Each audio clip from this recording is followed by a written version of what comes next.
Welcome back to the channel. Today we've got something a little special to unbox. It is a Heroclix. It is taking up the majority of my desk. It's something that's been out in the US a while. You've seen the title. We have got the Premium Colossal Figure Galactus, the Devourer of Worlds. Look at the size of that. I can't even fit it in shot here.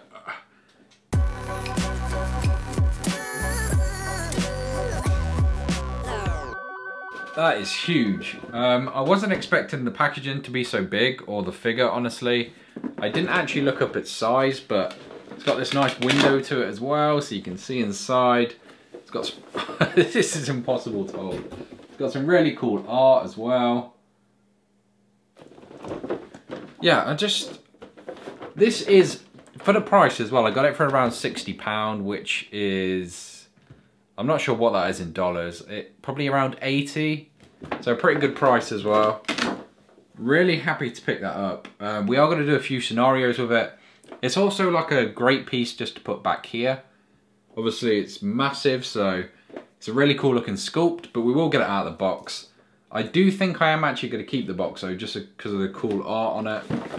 So we'll try and be careful and get this out. So give me a second whilst I get this out.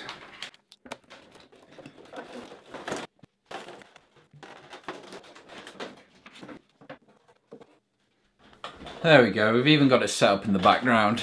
I might actually put some of my Heroclix stuff up there with it. But here is the figure. Well, that's a little disappointing. The dial itself it's a little sticky and it's like blacked out. Hold on, I'll get a second camera. We'll get a close-up angle as well. So if you can make it out here, the dial itself is like a little black. And it's quite sticky to touch, so I don't know if it's like the colours leaked or something like that. It's a little unfortunate because, like I said, it's cheaper than I expected it to be, but it's still quite an expensive figure. But there he is without his head. I have heard some issues with the head coming out as well, not really holding that well. But we are going to put this together. I will show you through quickly exactly what it comes with. So you get the figure itself, you obviously get the card to play it with, which we will go through. It can be played as a character, but it can also be played as like a, let's see what they call it. It is a herald dial. So basically, he's off the map, you pick a herald on the map and they get bonuses, they get powers, they get power cosmic or cosmic energy, whatever it is now. And then there is a chance he can actually be summoned. So it is really thematic, and that is one of the main reasons I got it. But also, like I said, we are going to do a few scenarios, so I wanted to pick this up. I mean, you get two heads. Let me know which you think's better. I mean, for me, one's iconic and one is a bald dude.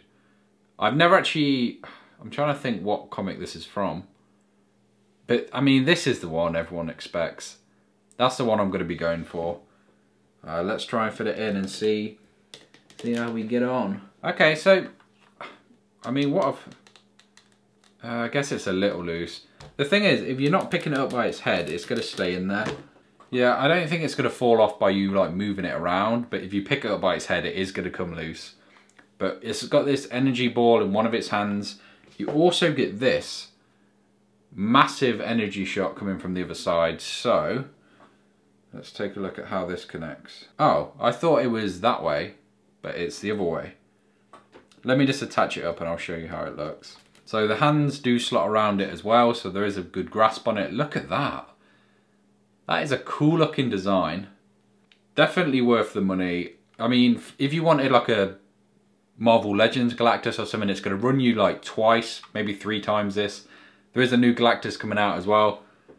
But this is, yeah, even if you don't play Heroclix, I would say pick this up. It's just an unbelievable looking model. Like I said, I will do some proper close-ups and overlay them as we talk. But yeah, that is just, it's stunning, it really is. Especially for a Heroclix, which sometimes do, I mean, the paint jobs aren't always incredible. This is flawless. But let's take a look at probably why you're here, how it actually plays. Is it useful as an actual figure? It's point values. So you can play it at 750, 500 and 400 points. Now, obviously, it's not going to appear in any competitive builds unless it's on its Herald dial, which we'll get into shortly. But let's take a quick look at its dial itself. So, Galactus, it does have 0 movement, you may notice, which I've heard some people complain about, but it's thematic. You can also give him a power to place him anywhere you want. And he's got 11 range, so there's not a lot of figures that can outrange him. So there's not going to be figures shooting where you have to move up and then attack. So you can just plonk him in the middle and just attack away. And with 15 attack, 8 damage, 21 prob with invincible, he's got power cosmic, he's going to be an absolute nightmare to deal with. Let me know in the comments if you run him in any scenarios, any storylines. We are going to do like a Marvel Defends Earth, and we're going to play against this. 250 points each of Marvel good guys against this and see how we get on. I will be filming that most likely and putting it on the channel. So if you want to see that, make sure you're subscribed. And that should be in the coming weeks at some point, probably in 2-3 weeks by the next time we play. We've got a few other things lined up this week. So other than that, he's also got an elemental converter, which says, when playing Galactus, the elemental converter dial is in use whether he is on your force or your sideline. At the end of your turn, click the elemental converter dial once. If Galactus or the Herald KO'd an opposing character this turn, you may click it an additional time. It cannot go past click 20. If a power cosmic is revealed, heal Galactus equal to the number displayed on the dial. So it does appear now and again. You can heal for additional clicks, which is good. Again, it works with the Herald dial and when he is on the board. So again, 25 points to pay for the Herald dial is just unbelievable. It also does converting planets to pure energy. At the end of each opponent's turn, deal 1 unavoidable damage to each character on the map within X squares of the map edge, where X is a number displayed on his dial. So he can actually get up to 5 or 6, so 5 or 6 squares from the edge is powerful, especially if you want to get away from him or you want to move away from something on the map. Maybe they forget about it. In a competitive game, I can see this coming up a ton. But he is fun for scenarios. He is fun just thematically and how he's designed. Is he fun on his Herald dial? Is he competitive? Can we use him? And the answer is wholeheartedly yes. So for 25 points, you get him on the sideline, which says how to play the Herald dial. You may pay 25 points to include him. This dial is in use whether Galactus is on the map or your sideline. Effects apply until the Herald is KO'd. The 25 points for this dial are scored when the Herald is KO'd, which makes sense, which is the usual thing. So he's got Cosmic Rebirth. During Force Construction, choose a standard friendly character whose point value is equal to or less than half your build. He becomes the Herald. The Herald has a range value of 5. Printed range value is less and can't be equipped or replaced. So yeah, basically if he has lower than 5, he gets 5. If he has higher, he keeps higher. The Herald has Power Cosmic and can use the power displayed on the Herald dial.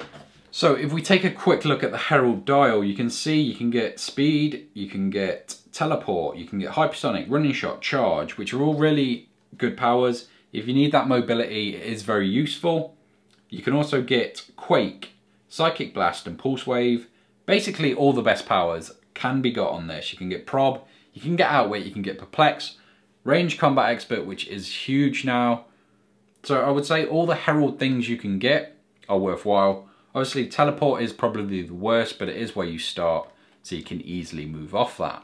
But how do you move off it? At the end of your turn, if the Herald is within 5 squares of an opposing character or KO'd an opposing character this turn, click the Herald dial once, twice if both apply. The Herald dial can't be clicked past click 12. So at the end of your turn, you just need to be near people, which is very easy to do. It's the end of your turn, not theirs, so you could just run up next to him if you need to. But that's not all. So you've also got your words are spoke. The die is cast. So shall it be. The Herald has power. If you occupy an opponent's starting area, roll a d6. If the result is equal or more than the number displayed on the Herald dial, place Galactus anywhere on the map on its 100 point starting line. Now let's take a look at that starting line. For 100 points, oh, so he's also got 250 and 100, which I should have mentioned earlier because he's got two, basically it's laid out, so he's got like two dials. The 100-point one, 11 pulse wave. He's got 18 impervious, outwit, power cosmic. I mean, he's also got stop click. He's coming in free. You get a 300-point character to deal extra damage with. It's not the easiest thing to do. So basically you need to roll higher. So you do need to get quite further along on the dials. But I don't think it's that. I can imagine this happening in a game. I don't think it's out of the possibility it could happen. So the fact he's so thematic, he's sort of watching and then he comes to attack. You've got the Herald. You've got just a great looking figure. I would say anyone out there umming and ahhing about picking this up, it's definitely worth the pickup. But this is all I've got for this episode. Thank you if you've made it to this point. Make sure you subscribed, as I've got a few Heroclix videos coming. I've got one taking a look at the different powers in Heroclix and the rule changes. I've got another looking at Empire and the upcoming sets. So I'm going to start a series where I look at the comic book a set is based on and then go through that and sort of tell the story, what figures we can expect. So if you do want to see that, make sure you subscribe. Let me know in the comments, so I know it is something people would like to see. But that is all I've got for this episode, so thank you so much for watching, and I will catch you in the next one.